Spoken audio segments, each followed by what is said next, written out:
डर की एक आवाज़। आर के हॉरर एफएम। सोचिए रात के 12 बजे आप अकेली बस स्टॉप पर खड़ी हो और एक 70 साल की बुढ़िया आपसे सिर्फ एक ही सवाल पूछती है, क्या ये बस रामनगर जाएगी? आज मैं आपको वही सच्ची घटना सुनाने जा रहा हूँ जो कि अनामिका के साथ में हुई है। अनामिका को एक 70 साल की बुढ़िया ने क्या ये बस रामनगर जाएगी ऐसा पूछा था। और थोड़ी देर बाद अनामिका को पता चलता है कि जिस बुढ़िया ने उसे रामनगर का पता पूछा था वो कोई इंसान नहीं है। तो आखिर में अनामिका के साथ में हुआ क्या था? तो चलिए शुरू करते हैं।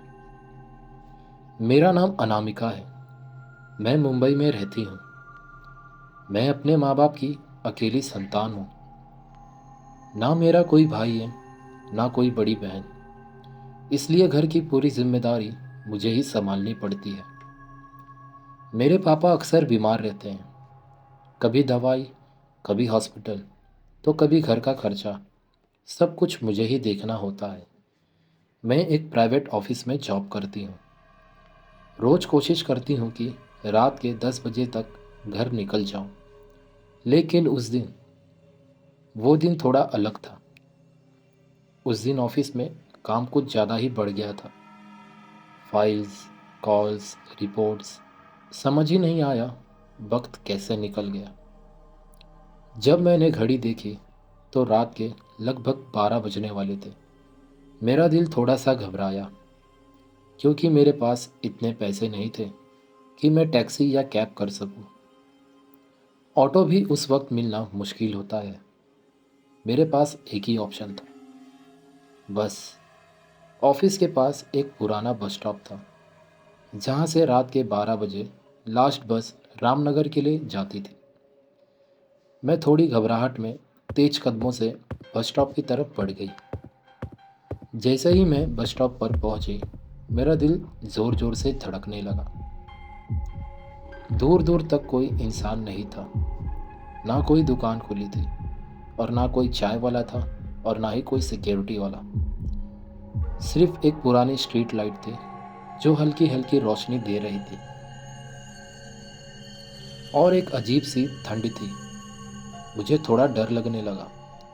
मैंने अपना फ़ोन निकाला और बस टाइम पास के लिए स्क्रॉल करने लगी। खुद को समझा रही थी, बस 5 मिनट में बस आ जाएगी। तभी अचानक बिल्कुल मेरे पीछे से एक आवाज़ आई, क्या ये बस रामनगर जाएगी? मेरी सांसें अटक गई। मेरा पूरा शरीर कांप रहा था। अभी कुछ देर पहले यहाँ कोई भी नहीं था। अचानक हवा तेज और ठंड लगने लगी। मुझे ऐसा लगा जैसे किसी ने मेरी गर्दन पर ठंडी हवा छोड़ दी हो। हिम्मत करके मैं धीरे से पलटी। मेरे सामने एक लगभग 70 साल की बुढ़िया खड़ी थी। सफ़ेद बाल, सफ़ेद चेहरे और सफ़ेद झुर्रियाँ भी थी और आंखों में एक अजीब सी चमक। उसका चेहरा देखकर अंदर से अजीब डर लग रहा था, लेकिन फिर भी मैंने नॉर्मल रहने की कोशिश की।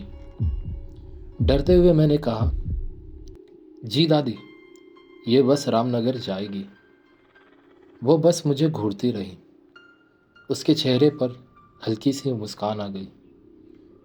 उस पल मुझे बहुत अजीब लगा, लेकिन मैं चुप रही। तभी दूर से बस के हॉर्न की आवाज़ आई। मेरी जान में जान आई।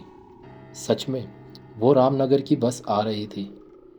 जैसे ही बस पास आई, मैं बिना कुछ सोचे तेज भागकर बस पकड़ने लगी। मैंने पीछे मुड़कर उस बुढ़िया को देखा तक नहीं। बस में दौड़कर चढ़ गई और सीधे जाकर सीट पर बैठ गई। मेरे हाथ कांप रहे थे, दिल जोर जोर से धड़क रहा था। थोड़ी देर बाद बस चल पड़ी। ड्राइवर ने मिरर में देखा, उसे मैं कुछ ज़्यादा ही घबराई हुई लगी। तभी उस भैया ने मुझे पूछा, बेटा सब ठीक है ना? इतनी घबराई क्यों हो? कोई बात है क्या? मैंने थोड़ी हिम्मत जुटाकर कहा, भैया, भैया वहाँ बस स्टॉप पर एक बुढ़िया खड़ी थी जो मुझे पूछ रही थी, क्या ये बस रामनगर जाएगी? उस भैया ने मुझे नॉर्मल टोन में कहा। तो बेटा, इसमें डरने वाली क्या बात है? मैंने धीरे से कहा, भैया भैया बात वो नहीं है। मैंने आंखें बंद करके एक गहरी सांस ली और बोला, भैया भैया मैंने देखा उस बुढ़िया के पैर जमीन पर नहीं थे और ना ही उसकी परछाई उस जमीन पर दिख रही थी। अचानक बस में सन्नाटा छा गया। ड्राइवर ने स्टीयरिंग को जोर से और पकड़ लिया। फिर उसने जो कहा वो सुनकर मेरी रूह कांप गई। उस भैया ने बताया, हाँ बेटा, कुछ दिन पहले ही न्यूज़ में आया था, इस बस स्टॉप के पास रात के टाइम एक 70 साल की बुढ़िया रोड एक्सीडेंट में मर गई थी। लोग कहते हैं उसकी मौत वहीं हो गई थी। इसलिए हम लोग वैसे भी इस बस स्टॉप पर रात को बस नहीं रोकते, क्योंकि इस बस स्टॉप पर इस टाइम पर कोई रहता ही नहीं। आज आपको देखा इसलिए बस रोक दी। बस थोड़ी आगे बढ़ी ही थी। मेरा दिल कह रहा था एक बार पीछे देख लेती हूँ। मैंने खिड़की से पीछे की तरफ देखा और जो मैंने देखा उसके बाद मैं कभी उस बस स्टॉप पर रात में नहीं गई। वो बुढ़िया वहीं खड़ी थी उस रोड पर। वो अजीब सी हंस रही थी और जैसे बिना आवाज़ के कह रही हो, भाग कर कहाँ तक जाओगी।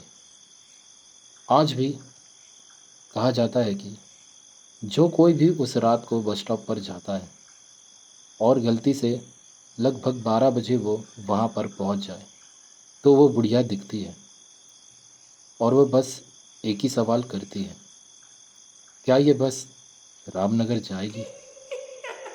अगर ऐसी और हॉरर स्टोरी सुनने के लिए आपको अच्छा लगता हो तो हमारे चैनल को सब्सक्राइब कर सकते हो।